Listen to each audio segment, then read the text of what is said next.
অবহেলা ও অসচেতনতা।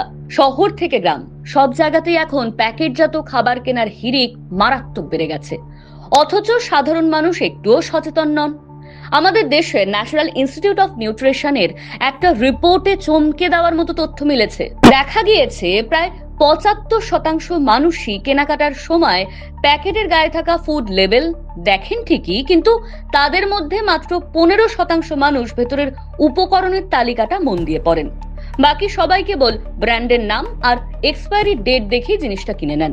আর আমাদের এই অসচেতনতারই পুরো ফায়দা তুলছে কোম্পানিগুলো।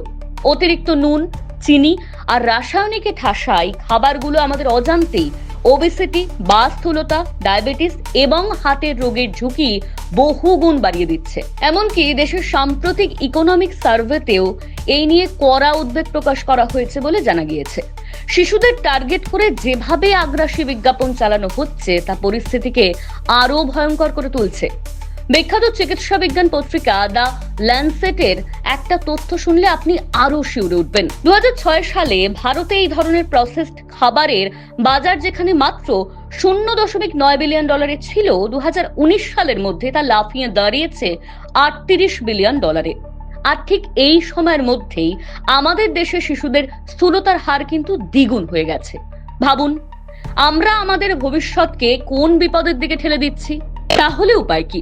গবেষকদের স্পষ্ট বক্তব্য, শুধু প্যাকেটের সামনের চটকদার দাবি, ক্যালোরির হিসেব বা ব্র্যান্ডের নাম দেখে বিভ্রান্ত হবেন না। সুস্থ থাকতে পণ্য কেনার আগে প্যাকেটের উল্টো পিঠে থাকা উপকরণের তালিকা, ইনগ্রেডিয়েন্ট লিস্ট পড়ার অভ্যেস তৈরি করতে হবে। কোন খাবারে কতটা কৃত্রিম ফ্লেভার, প্রিজারভেটিভ বা লুকোনো চিনি আছে তা না জেনে খাবার মুখে তোলা মানেই বিপদ ডেকে আনা। বিজ্ঞাপনে নয়, নজর দিন ভেতরের উপাদানে। আপনার সচেতনতাই পারে আপনার পরিবারকে সুস্থ রাখতে। দ্য ওয়াল আরোগ্য।